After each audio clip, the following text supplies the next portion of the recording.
Welcome to Boundless B, the Hemophilia B podcast, the podcast standing with you from a family like yours, presented by the Coalition for Hemophilia B and in partnership with Balancing Life's Issues. Today is a very special two-part episode with Dana Kuhn, and this is a story about love, loss, determination, and resilience. Dana Kuhn founded Patient Services Incorporated, PSI, in 1988 and retired in 2018. Long before key healthcare legislation existed, Dana helped create a model that protected families living with rare and chronic illness from financial devastation, providing premium and copay assistance when life-saving medications were out of reach. But Dana's impact reaches even farther. His advocacy helped shape national conversations about blood safety, and today, he's coming out of retirement to fight once again, as federal support for blood safety infrastructure faces serious strain. To understand why Dana is stepping back into the arena, we have to go back to the early 1980s, a time when fear moved faster than facts, and families affected by hemophilia often carried not just medical risk, but stigma. 1980, I had a wife, I had a newly born son, and life was good, and I started commuting to seminary to Memphis and coming back and working the weekends at the church in Beach Bluff, Tennessee. In the earliest years of the AIDS epidemic, many people still didn't understand how HIV was transmitted. That confusion fueled discrimination in workplaces, schools, neighborhoods, and even hospitals.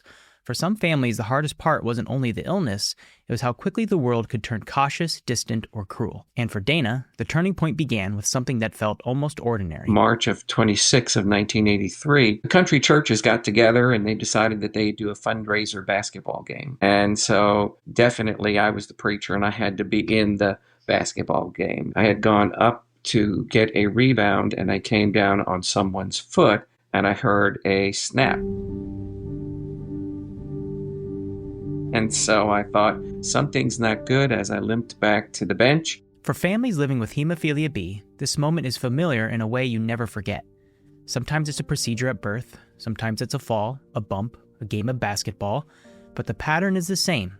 One moment you're living your life, and the next everything has changed. Dana knew he had mild hemophilia. He learned that when he was 17. But he had never needed treatment with factor before. I was going to the hospital to get an infusion, and I never had one before. Wasn't very familiar with the whole process of getting an infusion and factor replacement. However, while I was going to seminary, I did go to the Memphis Hemophilia Treatment Center, and just to make sure that if I did have an occasion like this, I would have a backup doctor, even though they might be 2 hours away. So nevertheless, I went to the emergency room. I had learned that people with hemophilia get infusions. And so I thought someone said factor 8, but then I heard that there could possibly be something wrong with the blood supply that made factor. Dana's words there, I heard there could possibly be something wrong with the blood supply, are chilling, because they reveal something the public didn't know. There was concern, even early on, that something dangerous might be moving through blood and blood products at that time in the early 80s, and safety systems didn't move as fast as families needed them to. And here's the part that matters for understanding the risk. At that time, many clotting factor concentrates were produced from large pools of donated plasma, sometimes thousands of donors in a single manufacturing pool, which meant one contaminated donation could affect many recipients. Dana didn't have a full roadmap yet, but he had the gut feeling that many families learned to trust. Something about this didn't feel safe. I had gone to the hospital and got my treatment, and it seemed to work, and they said, come back the next morning and get another treatment, which I did. After that, they said, go home and put me in a cast and said, we'll see you in 6 weeks. Well, I got home, and about 3 to 4 days later, I became very sick and jaundice. So more than likely, I figured that might be something that came from the blood supply. So they put me in the hospital because I was very sick and just gave me fluids that was the only treatment if I did have hepatitis C, which after testing, they did say there wasn't a whole lot they can do, but as I was in the hospital, I was getting rashes and other symptoms, nausea, but after a day or two, they sent me home, but I was still not doing well. They said, it takes time to get over. And so that's when I went home and literally almost died. But I guess through my wife's taking care of me, and she shed for her mom to help take care of us, because at that time, my daughter had come along. She was born during that time. This is a meaningful point for families living with hemophilia B. A diagnosis doesn't diminish a life, but it can shape how a family plans, communicates, and supports one another. Today, care looks very different than it did decades ago. Many people with hemophilia B are building full, thriving lives, dating, getting married, having kids, traveling, working, and chasing what matters to them. And in that kind of life, partners often become teammates, learning the plan, knowing the tools, and staying connected, not from fear, but from confidence and care. Somehow, some way, I guess by God's grace, it took me about 6 months to get over it. That put me into what I thought was going to be a safe zone, and continued on with life. Continued to be ordained as a Presbyterian minister after I graduated from seminary, and then started to look for a church that I could become an associate minister in. And that's where the next part of my life story comes in. By the mid-1980s, HIV testing became available, and Dana made the choice to get tested, even though he'd only had that one-factor exposure over his hospital visits from the broken ankle injury. He wanted certainty. He wanted to protect his family. Dana's test came back positive, then positive a second time. At that point, I was told, and that was 86, 87, that it was sexually transmitted. So they had cautioned me to use protection for intimacy from then on in. And I always make a joke of it. Yes, I practiced it religiously, being a minister. We have to have some humor someplace here. But what would transpire would become one of the most devastating truths in the story. For years, he and his wife had lived in that early era of incomplete information, when transmission routes were still being understood, when guidance was inconsistent even from the National Hemophilia Foundation, and when families were left piecing together risk in real time. Even though he now had the knowledge of being positive, there were still many years prior where he and his wife did not know. So from 1983 to 1986, there was all this time that I did not know it was sexually transmitted. My wife ended up getting some bronchial infections and yeast infections, and we didn't know what was going on. We decided that she should go see a doctor, and she did. And when she went to see the doctor, they gave her some medications, but it got worse. And it got terrifically worse, in which she had a hard time breathing. So she went to the hospital. When she was there, was doing all kinds of tests and trying to figure out what was wrong with her. I started to read in the different publications that came that you could get something called a pneumocystis pneumonia if you had HIV. So I was in the hospital with them when they threw their hands up, didn't know what it was. It was just a rare form of pneumonia that she had. I had said to them, could it be something like pneumocystis pneumonia? And the doctors all looked at me and said, why would you say that? And I said, because I have HIV. Living through the earliest days of COVID, when no one knew what was safe, when every surface felt suspicious, when people flinched at a cough, you could almost feel what Dana is describing next. Because in the 1980s, fear didn't live just in the news. It walked into exam rooms. It shaped decisions. It changed how patients were touched, spoken to, or avoided. And when Dana told the doctors, I have HIV, the air changed. I mean, I'm not kidding. Their eyes widened. They grabbed each other and went out of the room. They were trying to figure out what they're going to do.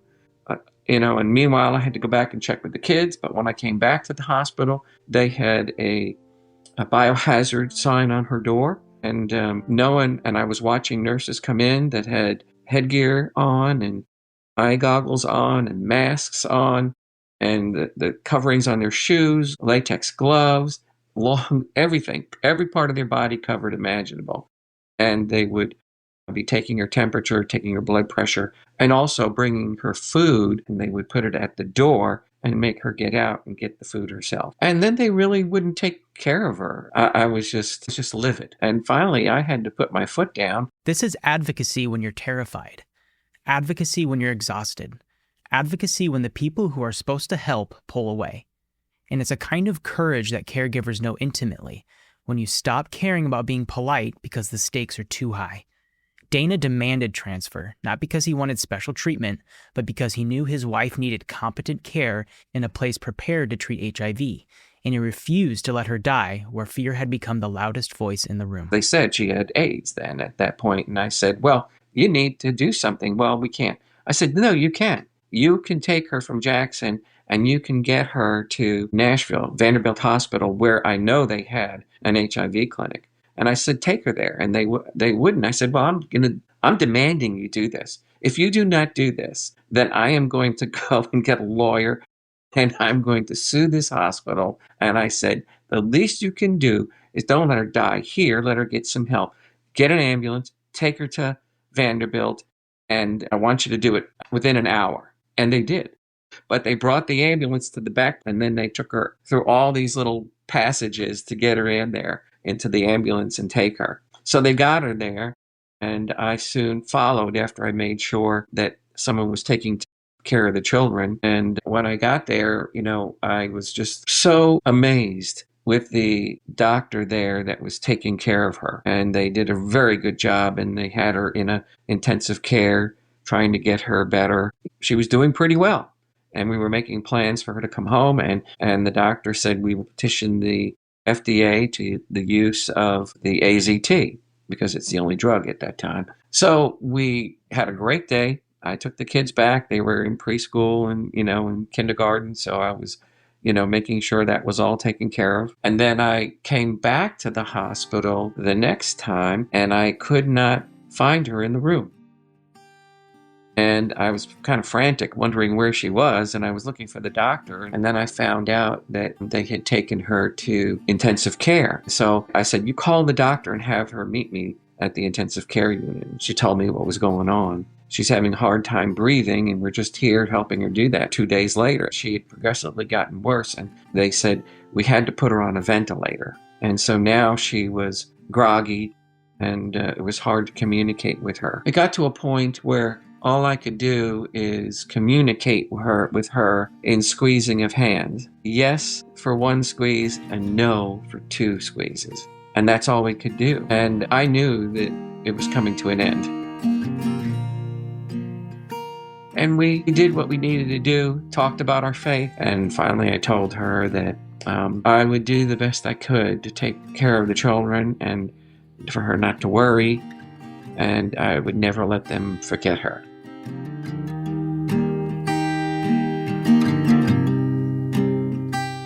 There are moments in a life that split time in two. And if you've ever sat in the hospital, watching someone you love fade in and out of strength, you know what this does to you. You learn how to carry hope in one hand and dread in the other. And then, when the moment comes, grief doesn't arrive neatly. The kind Dana's describing is the kind that comes in waves, the kind that shows up in grocery aisles, in car rides, in quiet mornings, the kind that doesn't ask permission. And after his wife died, Dana wasn't only grieving as a husband, he was also parenting two preschool children through a loss they couldn't possibly understand, the kind of why that no adult can answer in a way that makes it okay. He was also still pastoring, still showing up, while carrying the secret of HIV that would have changed how people looked at him and his children overnight. I mean, you think about this, it's like, oh my gosh, it's 37 years or more, and it still hurts. People say, over time, everything gets better. No, the hurt never goes away. You just learn how to live with it. You learn how to not forget the wonderful memories.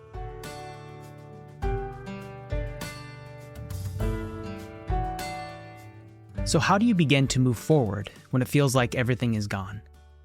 Dana had lived the consequences of a system that moved too slowly. He had watched what happens when life-saving treatment is out of reach. At this time in the late 1980s, HIV medication was limited and expensive, and access often depended on whether your insurance would cover it, whether you could manage copays. For Dana, the answer became clear: help someone else live. That's when Patient Services Incorporated was born, and that work, in time, would place Dana in hospital settings alongside other patients living with hemophilia and HIV. And it would eventually lead toward the deeper advocacy efforts that culminated in the Trail of AIDS that would ultimately establish the country's first blood safety programs after years of fighting for transparency. And that's where we'll pick up next time in part 2 of Dana's story. Thank you for listening to Boundless B, the Hemophilia B podcast, the podcast standing with you from a family like yours, presented by the Coalition for Hemophilia B and in partnership with Balancing Life's Issues.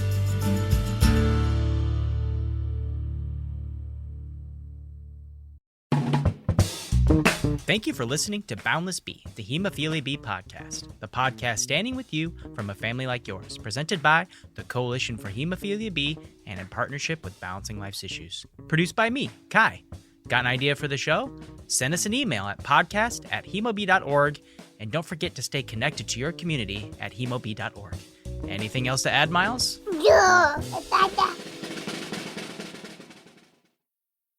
This episode of Boundless B, the Hemophilia B podcast, presented by the Coalition for Hemophilia B, is made possible in part by the support of CSL.